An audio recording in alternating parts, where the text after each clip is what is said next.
그럼 어떻게 치료를 해야 되나요?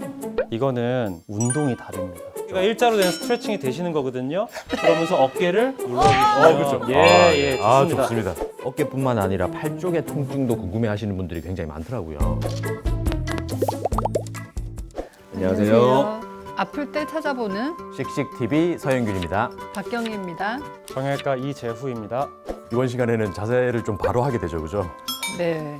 라운드 숄더라는 얘기 들어보셨어요? 그런 걸 보통 얘기하죠. 우리 막 컴퓨터 하거나 이럴 때 거북목도 거북목이지만 어깨가 이렇게 막 앞으로 몰린 이런 자세를 많이 취하게 되는데 근데 그게 병명인가요?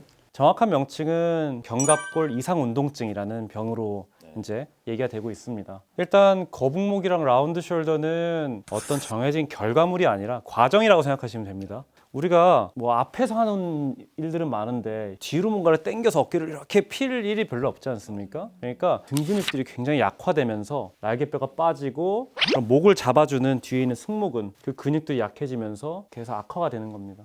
저는 어떤 걸 느꼈냐면 맨몸으로 할 수 있는 운동 중에 이 앞쪽을 키우는 운동은 되게 많은데 이거 당기는 운동은 그냥 하기가 되게 힘들어요. 네.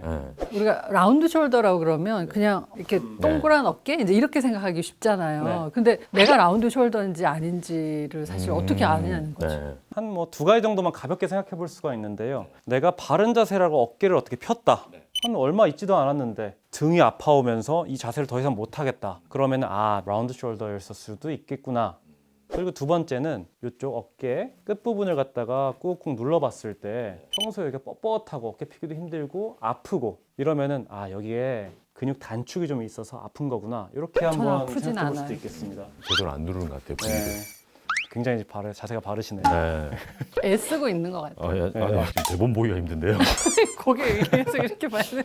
평소에 우리가 좀 신경을 써야 되고요. 등 운동을 열심히 하셔야 되고 어깨를 피려고 자세를 하셔야 됩니다. 이게 질병은 아니지만 어떤 다른 질병으로 가는 중간 단계일 수 있다고 그러셨잖아요. 네. 방치하면은 뭐 어떤 질병으로 이렇게 발전할 수 있는지. 일단 회전근개 파열이라든지 석회화 건염 여러 가지 이제 충돌에 의한 질환들이 많이 발생할 수 있습니다. 이게 무슨 약물 치료를 하거나 이럴 것 같진 않은데 이거 어떻게 치료를 해야 되나요? 이거는 운동이 답입니다. 기본적으로 평상시에 내가 자세를 바르게 하고 꾸준히 하는 어떤 습관, 그다음에 운동 이게 훨씬 더 중요하다고 생각됩니다. 오늘 그 앞부분에 저희가 이제 자세에 대해서 알아봤잖아요. 네. 셀프 운동법. 셀프- 특별히 준비하셨죠. 네. 목욕탕 가는 것처럼. 이게 왜 그러냐면 일단은 요 위에 있는 극상근 건을 갖다 스트레칭 해주는 방법으로 할 건데요. 자, 오른쪽 어깨가 아프다고 생각하시면은요, 오른쪽을 아래로 두시고요, 수건을 양쪽에 동시에 잡고요, 이렇게 끌어올립니다. 끌어올리게 돼서 그럼 너무 아파요. 아픈 데에서 30초에서 1분 정도 버티시고 내려옵니다. 요 동작을 10번 정도를 반복을 하시고요. 아침, 점심, 저녁으로 3번 하시면 됩니다. 이거 할 때 이렇게 똑바로 딱 서서 해야 되죠?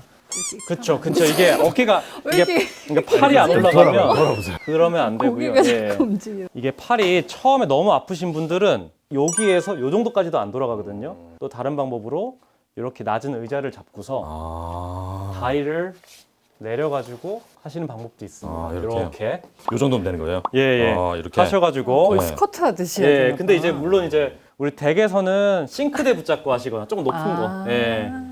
팔이 앞으로 올라갈 때 아래쪽 부분들이 늘어나는 걸 볼 수가 있습니다. 뭐 낮은 것도 괜찮고 높은 것도 괜찮아요. 되시고 팔을 앞으로 쭉 밀면서 어깨를 눌러주시는 겁니다. 한번 해보실까요? 그렇죠. 팔을 앞으로 조금 더 쭉 팔 짧- 밀면서 팔이 짧은 예. 그러면 지금 어깨가 일자로 된 스트레칭이 되시는 거거든요. 그러면서 어깨를 눌러주시면 그렇죠. 좋습니다. 좋습니다. 너무 잘하십니다. 예. 30초 천천히 일어나세요. 허리 안 다치게. 예, 천천히 일어나시고 예.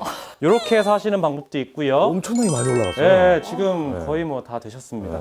이런 벽 같은 데 잡고서 이렇게 하시는 그것도 방법도 재밌겠네요. 있는데요. 네. 상체를 숙이세요. 이렇게. 근데 몸이 지금 돌아가시면 안 되고요. 그렇죠. 일자로 서고. 일자로. 어우 되게 아파. 예. 근데 하시게 되면은 근데 좀 좋아진 것 예, 같아요. 그러니까요. 좋아집니다. 예. 지금 한번 올려보세요. 네, 다음 운동은 팔을 벌리는 운동인데요. 이렇게 벽이나 모서리 이런 데 손을 딱 대시고 몸을 전체를 돌아가지고 앞쪽 어깨를 이렇게 벌려주는 운동입니다. 네. 해보시죠, 환자분. 될 것 같은데. 그렇죠.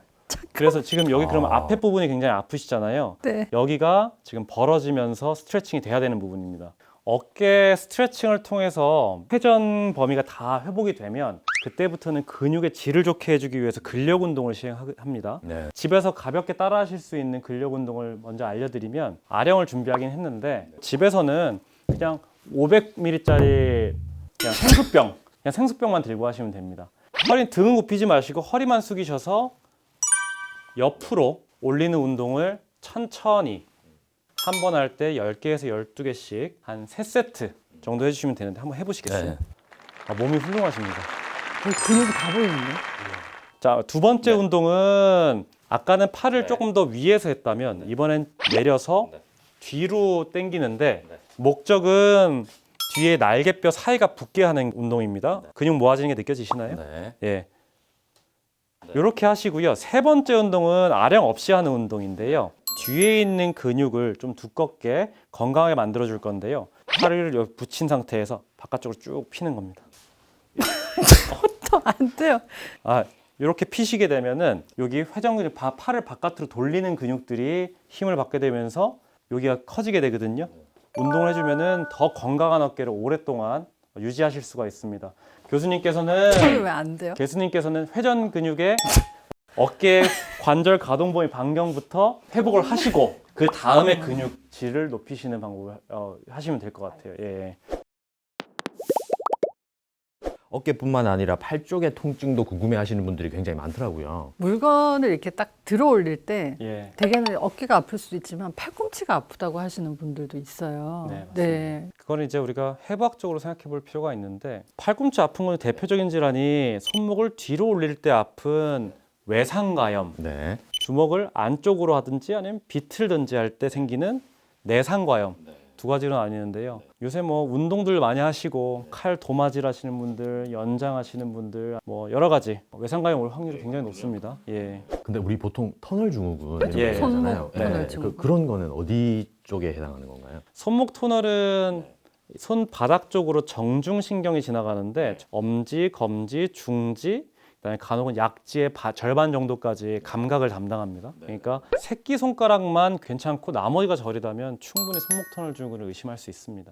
아까 우리 치료 중에 예. 스테로이드 주사 하는 게 있잖아요. 예. 혹시 그런 부작용들에 대해서는 예. 어떻게 생각하시는지? 우선 이제 말씀드릴 거는 장점이 엄청나게 많기 때문에 단점 또한 많이 연구가 된 것이다라고 일단 개념을 잡고요.